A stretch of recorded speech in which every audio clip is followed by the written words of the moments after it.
कल 20 मई 2025 Jack 11 student के लिए बहुत बड़ा दिन। कल जैक 11 क्लास के सभी स्टूडेंट का इंग्लिश का पहला एग्जाम है, ठीक है, चाहे वो साइंस हो चाहे आर्ट्स। साइंस वालों का सुबह से वाले शिफ्ट में है और आर्ट्स वालों का शाम वाले शिफ्ट में है।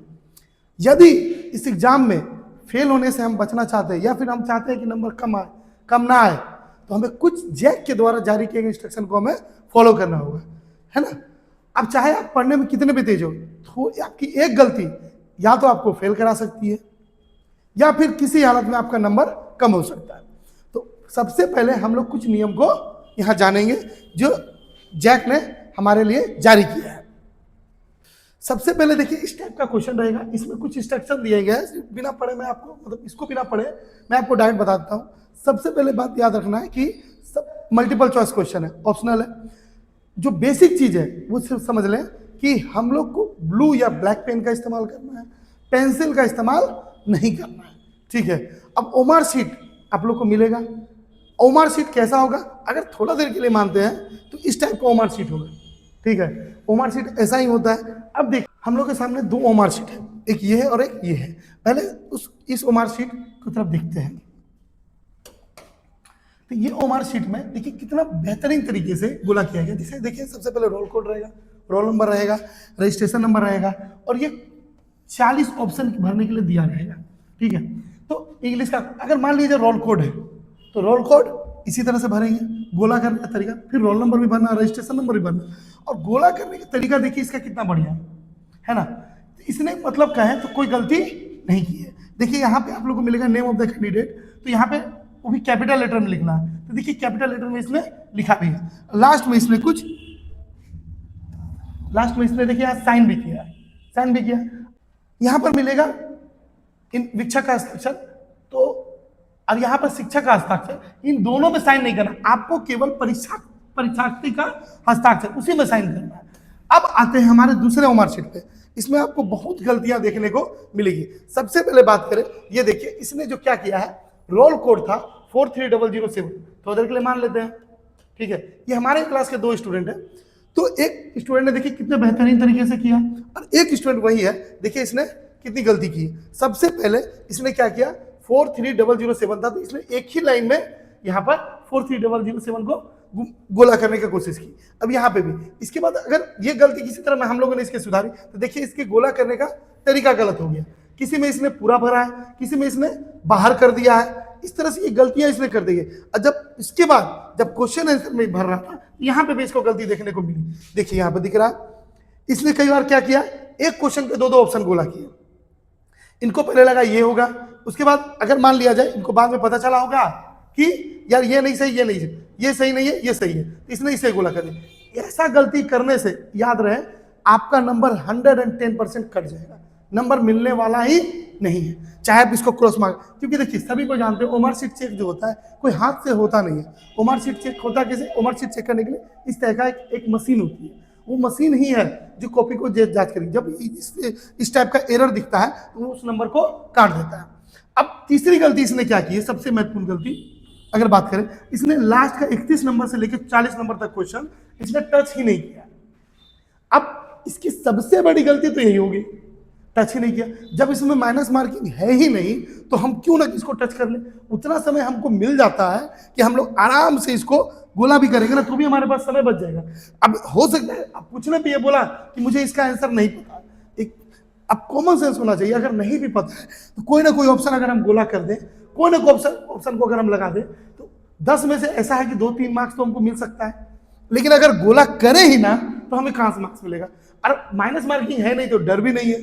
अब सबसे बड़ी गलती तो मेरे हिसाब से इसकी ये भी हो गई, ठीक है। इसलिए ऐसी कोई गलती हम लोग को नहीं करनी है।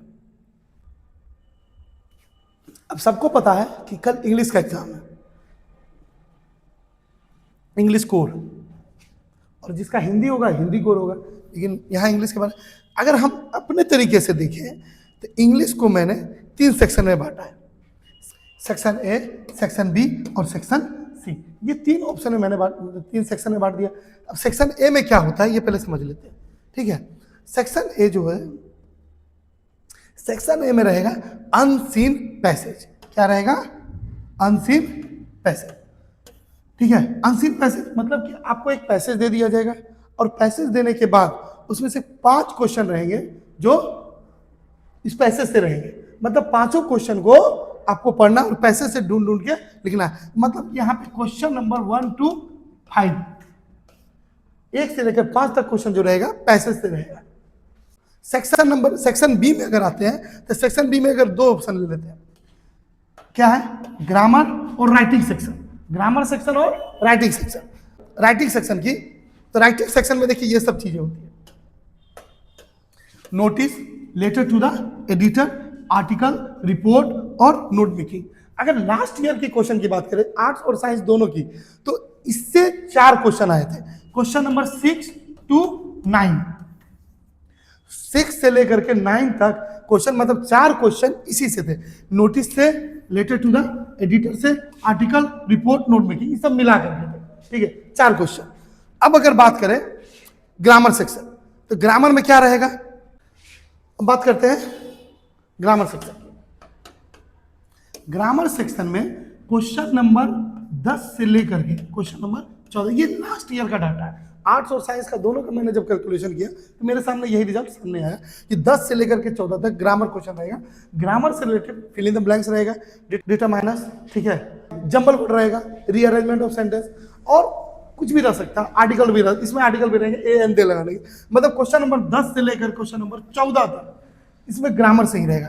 अब बात करते हैं 14 तक, तो ये क्वेश्चन नंबर 40 तक रहेंगे, पता होना चाहिए, 1 से लेकर 40 तक। अब आते हैं सेक्शन सी। सेक्शन सी में बुक से आता है, जो कि हम लोग की किताब का नाम क्या है, हॉर्नबिल और स्नैपशॉट, 2 किताब है। हॉर्नबिल में क्या है, चैप्टर भी है और पोएम भी है, ठीक है, और स्नैपशॉट में ओनली चैप्टर, क्या है, ओनली चैप्टर, ठीक है। तो ये इससे लगभग कितने क्वेश्चन बच गए, अब इधर हो गया 14 नंबर तक, 14 नंबर के बाद जो क्वेश्चन है 40 तक, उस हिसाब से कहते हैं 26 क्वेश्चन, 26 क्वेश्चन जो है आपके केवल बुक से है, 26 क्वेश्चन, ठीक है। तो सबसे पहले हम लोग को बुक को कवर करना है, ठीक है। 26 क्वेश्चन अगर आता है बुक से, अगर हम लोग 26 क्वेश्चन को नहीं तो कम से कम इसमें से 20 क्वेश्चन भी सही कर लेते हैं तो हमारा मार्क्स ना कम आएगा और फेल होने का डर भी हमारा खत्म हो जाएगा। इससे ये आंकड़ा तो हमारा पता चल गया कि 26 क्वेश्चन केवल बुक से आएगा। अगर किसी को भी बुक से रिलेटेड कोई भी प्रॉब्लम है तो दोनों बुक मिला करके मैंने लगभग 150 क्वेश्चन, 150 से 200 क्वेश्चन इस वाले वीडियो में मैंने डाल रखी है ना। जिसको भी अगर कोई प्रॉब्लम है लास्ट बार एक बार देख ले, इतना मैं कह सकता हूँ कि फेल तो कम से कम नहीं होगा वो बच्चा। और मार्क्स हमेशा याद रखिए, अगर वो ये दोनों वीडियो देख लिए तो मार्क्स कमेगा नहीं, हमेशा 10 या 12 मार्क्स बढ़ेंगे ही बढ़ेंगे आपके, ठीक है। तो अब अगर किसी को भी, लिंक मैं डिस्क्रिप्शन में नीचे दे भी दूंगा, होगी। अब आते हैं कि हम लोग को इंग्लिश में अपनी कौन सी स्ट्रेटेजी रखनी है जिससे हम लोग फेल ना हो इंग्लिश में। तो इंग्लिश में भी हम क्या बताएं, 3 section, passage, writing section, grammar section और बुक। अगर मैं रहूं तो सबसे पहले मैं बुक के क्वेश्चन को डन करूंगा। बुक वाले को क्वेश्चन को टच करने का सबसे बड़ा फायदा ये है कि बुक से जो भी रिलेटेड क्वेश्चन होगा वो हम लोग पढ़े हुए होंगे, तो हम लोग को उसका सही ऑप्शन परफेक्ट पता होगा। जितने भी क्वेश्चन होगा, अगर बुक पढ़े हैं सभी ने तो वो बुक का क्वेश्चन उसको पता होगा और सबसे पहले वो उसको टिक लगा लेगा, ठीक है। लेकिन अगर हम लोग वो अनसीन पैसेज से शुरू करें, अब बुक वाला क्वेश्चन अभी हम क्या बोले, क्वेश्चन नंबर 15 से आएगा, question number 15 according to last year के क्वेश्चन के अनुसार 15 से अगर आता है, अगर 15 से ना आए तो 16, 17, 18, 20 से भी है, तो लेकिन क्वेश्चन टच करना है बुक वाला। अगर बुक वाला क्वेश्चन टच करेगा, अगर हमको आता है तो हमारा कॉन्फिडेंस लेवल बढ़ जाता है और कम समय में कंप्लीट कर देंगे।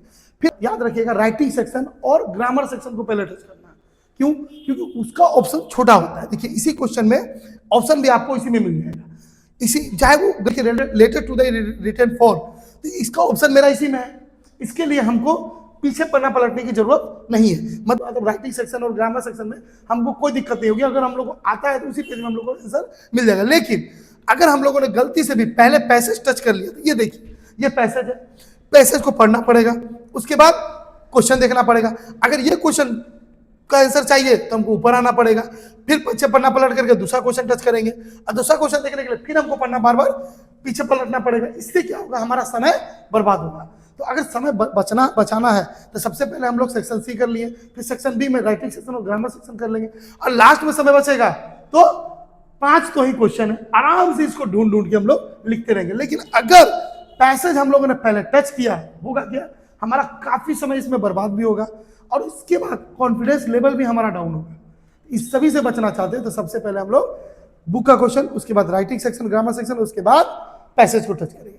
तो आज के लिए इतना ही। सभी के लिए कल का एग्जाम के लिए ऑल द बेस्ट। आशा करते हैं सभी के एग्जाम बहुत अच्छा जाएगा, और आशा करने की जरूरत नहीं, मुझे पक्का भरोसा है सभी बच्चों का, सभी स्टूडेंट का, हम सभी का एग्जाम अच्छा जाएगा।